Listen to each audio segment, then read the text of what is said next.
আল্লাহ সুবহানাহু ওয়া তাআলা কিয়ামতের ময়দানে তিনটা কাতার করবেন।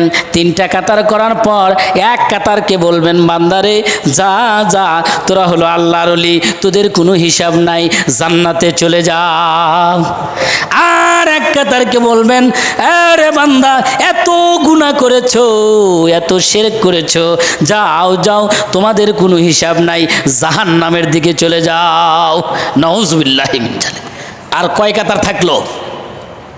ওয়াকুনতুম আজওয়াজান সালাসা।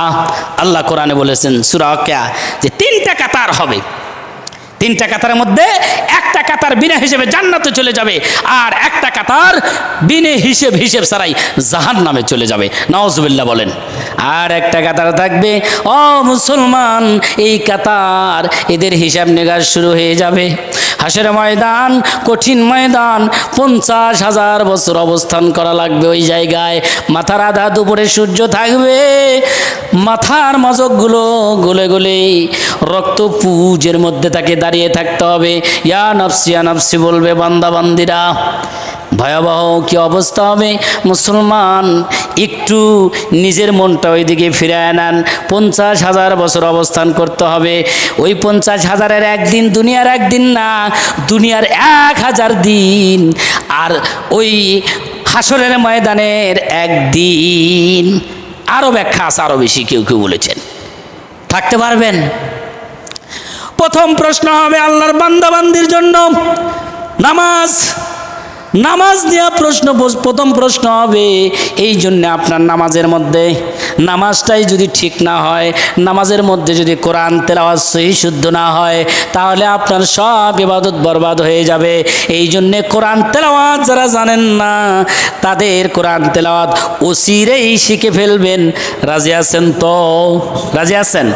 রাজি আছেন? কোরআন শিখবেন, সব বাদ দিয়ে দেন। আপনার রেজেক ফিক্সড করে আল্লাহ দুনিয়াতে পাঠিয়েছেন। 50,000 বছর আগে, জন্মার 50,000 বছর আগে আপনার রেজেক নির্দিষ্ট করে দিয়ে আল্লাহ দুনিয়াতে আপনাকে পাঠিয়েছেন। আপনার কিসের চুরি করবেন, কিসের ডাকাতি করবেন, কিসের অন্যায়ভাবে মানুষের সম্পদ মেনে নেবেন? আপনি তো সম্পদ বাড়াতে পারবেন না। আল্লাহ যা ফিক্সড করে দিয়েছেন সেই সম্পদই আপনার থাকবে। তাহলে আপনি বোকার মতো কেন এত হন্য হয়ে ঘুরবেন? বোকার মতো আল্লাহর ইবাদত বন্দেগী সব কিছু বাদ দিয়ে কেন এত নিজের মন গড়া মতো চলবেন? আপনার রেজেক তো ফিক্সড হয়েই আছে। আপনি আল্লাহর ইবাদত বন্দেগী আগে করেন, কোরআন শিক্ষা করেন, তারপরে আপনি রেজেকের জন্য ব্যস্ত হয়ে যান। কথা বলেন ঠিক কিনা? আরে ভাই, মানুষ কেন এত বেহুশ হবে? আমার আপনার হুশ ফিরবে কবে? আমি খাই, পড়ি, ভালো মন্দ সব কিছু বুঝি, বুঝতেছি যে আমার বয়স এখন 40 পার, আজকে আছি কালকে নাই, একেবারে অন্ধকার কবরের মধ্যে যেতে হবে। এটা কি বুঝাইতে হবে কাউকে? এটা আমরা বুঝি না? তাহলে ভাই আমার কই, যাদের দাড়ি নাই দাড়ি কই? যারা এখনো অন্যায়ের সাথে আছেন তারা অন্যায় কেন ছাড়তেছেন না? যারা এখনো 5 ওয়াক্ত নামাজ জামাতে হচ্ছে না, কেন জামাতে নামাজ পড়তেছেন না? যাদের এখনো কোরআন তেলাওয়াত নাই, কেন কোরআন তেলাওয়াত নাই? ভাইরা আমার, আমি আপনাদেরকে অনুরোধ করে বলতেছি, কোরআন কোরআন কোরআন আপনারা বিশুদ্ধভাবে তেলাওয়াত শিখবেন।